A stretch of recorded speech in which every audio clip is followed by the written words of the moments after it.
Ladies and gentlemen, I want to begin today's press briefing with the issue of the announcement today from Bombardier.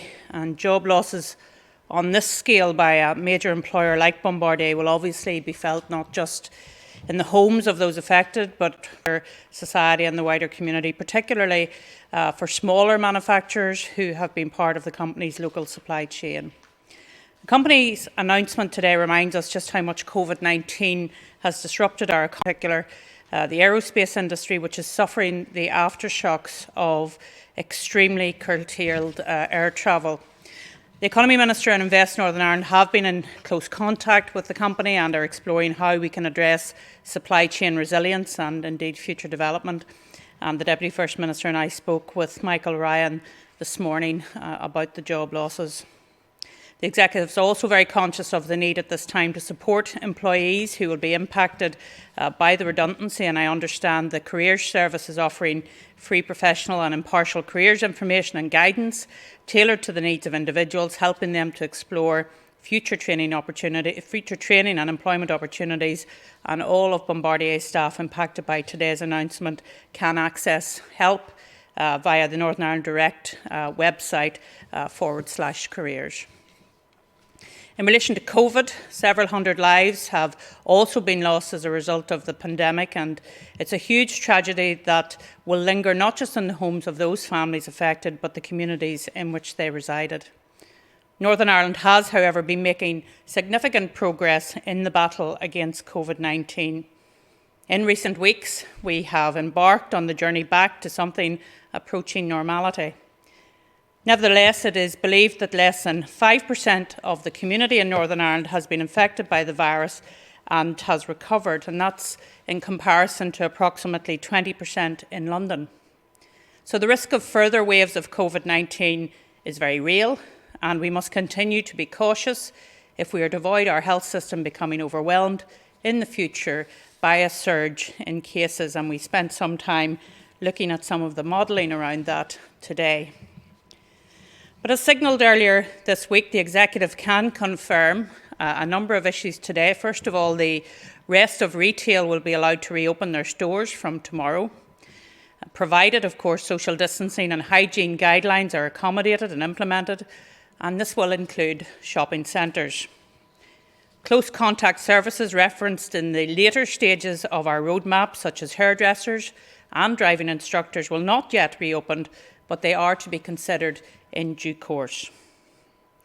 The Executive will also consider in depth next week the potential to bring forward dates for the reopening of caravan parks and hotels, restaurants and other hospitality. It should also be noted that Northern Ireland's housing market has been the most negatively impacted throughout the UK, as recently seen in the official HMRC registered transaction levels for April of 2020. The real estate industry has one of the highest employment multiplier effects in the economy.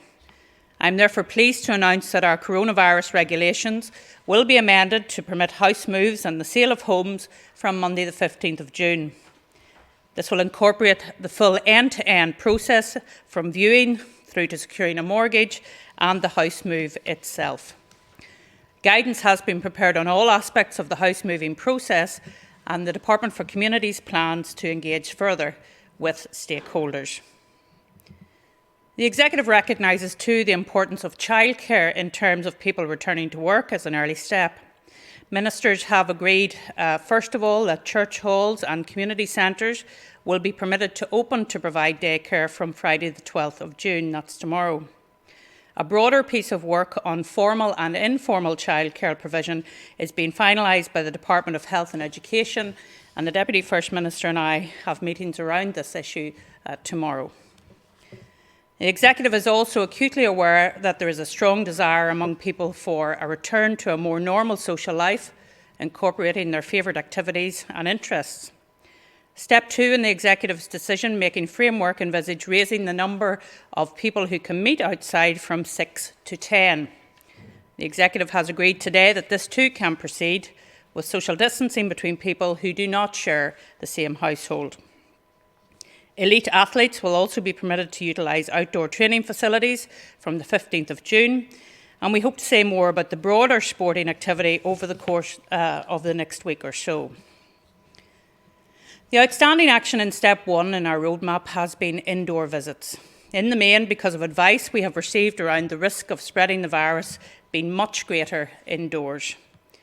We are mindful, however, that almost 30% of homes are single-person households, and we want to minimise the impacts of loneliness and isolation on those people by enabling people to meet in a controlled and straightforward way.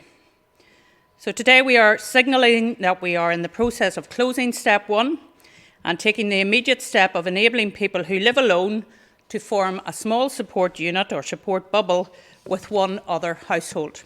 This would permit the person to visit, to stay over, spend more time with their support network. However, the person should only have a single household as the support network. And we're suggesting an implementation date of Saturday the 13th of June, and that's to allow guidance to be prepared for those impacted. However, we should make clear that the advice we have received is that those people who are shielding will not be able to avail of this initial easement. We believe that for those people living alone and not shielding, this measure will help to tackle isolation.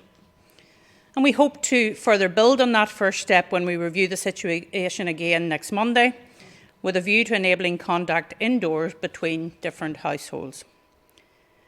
The Executive will complete a formal review of the coronavirus regulations by next Thursday and continue to discuss further a number of these topics over the course of the next week. All of these announcements are further pieces of the normalisation jigsaw as we emerge from lockdown. We've been able to fit those pieces into place because the majority of you have faithfully followed the medical and scientific advice on self-isolating, on limiting your activities in public, on social distancing, and on maintaining good hand hygiene. And we need you to keep doing that. We will be able to make more progress if everyone continues to follow the official public health advice, if you act sensibly, avoid large gatherings, and if you wait patiently for other remaining restrictions to be lifted. So we have a role to play in advancing our journey out of lockdown. Please stay safe and save lives.